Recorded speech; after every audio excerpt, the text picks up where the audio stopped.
जय श्रीमन नारायण। ए पर जे टिप्पणी हम करे जा रहल बा रामानुजदास श्रीमान गट्टू वेणुगोपाल स्वामी जी के द्वारा दिहल गयल बा। अध्याय 18 मोक्ष संन्यास योग श्लोक 14। अधिष्ठानं तथा कर्ता करणञ्च पृथक्विधं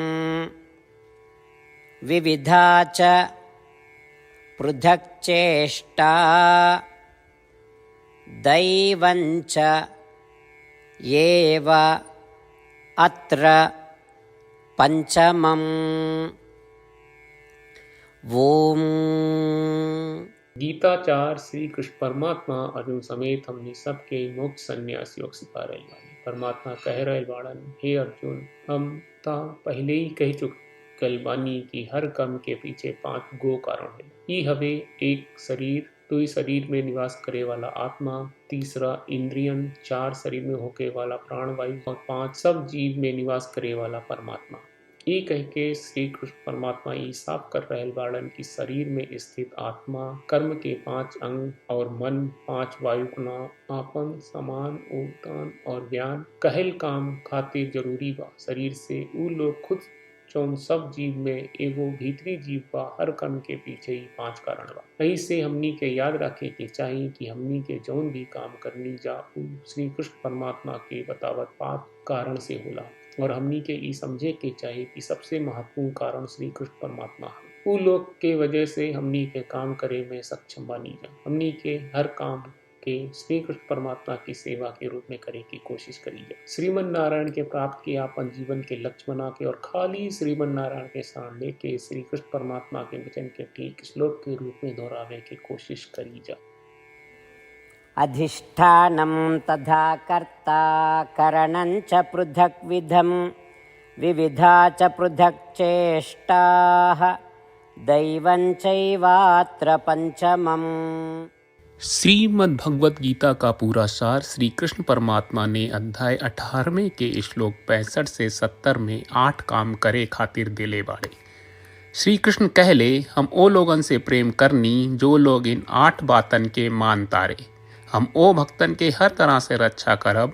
श्री कृष्ण परमात्मा के द्वारा बोलल गईल संपूर्ण भगवत गीता सुनला के बाद अर्जुन कहले, करिष्ये वचनम त्वा, जेके मतलब बा, कृष्ण मैं उही करब जौन आप कही।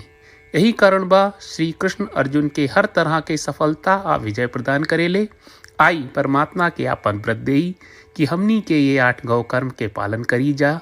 ई वचन परमात्मा के देवे से बड़न कौनो पूजा तपस्या यज्ञ नहीं। हम 8 प्रण कहब जौन हमनी के करे के चाहिए। आप सब कृपया इन्हन के आपन दिमाग और दिल में सोची। श्री कृष्ण के आपन वचन देवे के ई तरीका में हमनी सबकी कल्पना करे के चाहिए कि श्री कृष्ण का चेहरा खुशी से चमकत बा और खुशी के एहसास करत बा। जय श्रीमन नारायण। यहाँ हमनी के 8 वादा बा। हमनी के पहला वादा, हे श्रीमन नारायण, आपका निर्देश के मुताबिक हम हमेशा तोहार ध्यान करब और तोहार बारे में सोचब। हमनी के दूसर वादा, हे श्रीमन नारायण, आपका सलाह का अनुसार हम हमेशा आपका भक्त रहब।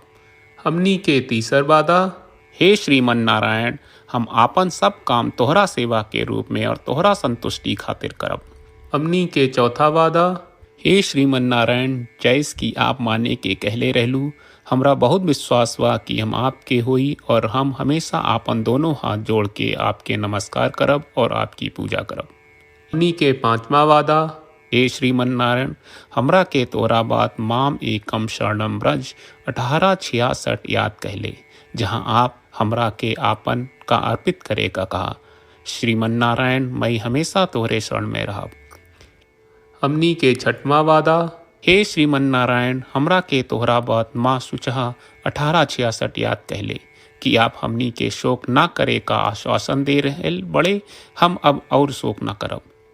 हमनी के 7वां वादा, हे श्रीमन नारायण, आपने हमरा खातिर श्रीमद् भगवत गीता के वितरण करके हम सबके कृपा कहले और आशीर्वाद दहले बा।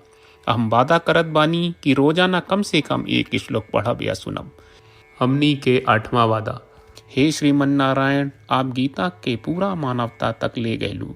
हम गीता में आपके दिव्य वचन के उन भक्तन तक पहुँचावे के प्रयास करब जे गीता से अपरिचित बा। हे श्रीमन नारायण, हम उई करम जौन तू करे का कहब, हम ऐसन व्यवहार करब जैसन आप चाहत बानी और हम खाली आपका खातिर काम करब। श्रीमन नारायण के रोज आपन वचन देहल कि हम ओइस करब जैस आप कहत बानी, ई अपने आप में बड़न पूजा बा।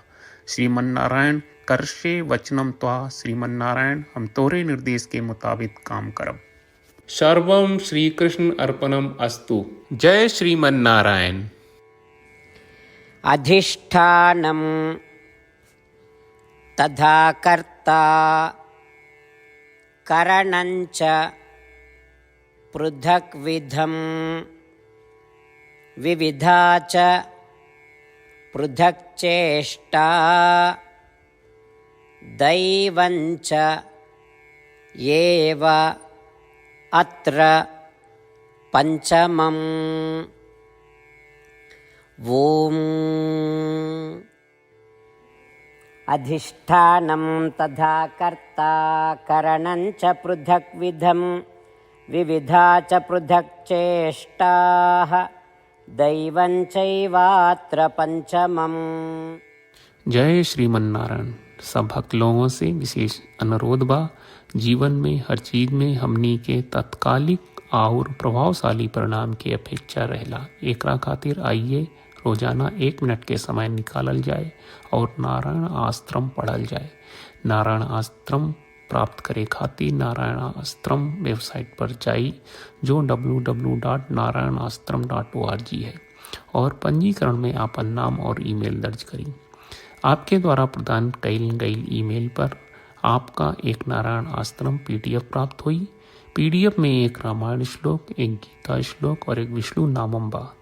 ये तीनों के मिल के नारायण आश्रम कहल जाला। हर व्यक्ति के ये श्लोक के अलग अलग संयोजन मिलेला। जब हर कोई 24,000 भक्तन के साथ रोजाना आपन नारायण आश्रम पढ़त आ सुनत बा ता हर दिन संपूर्ण रामायण का 1 दौर, श्रीमद् भगवत गीता पारायण के 33 दौर और श्री विष्णु सहस्त्रनाम स्तोत्र पारायण के 24 दौर प्रतिदिन पूरा होएला। ई एक बहुत ही उल्लेखनीय और विलक्षण परिणाम बा जौन हर एक दिन ऐस करे से निकलेला। ई कारण बा कि आप और आपके परिवार के सदस्य तुरते जाके आपन नारायण आश्रम प्राप्त करी। जय श्रीमन नारायण।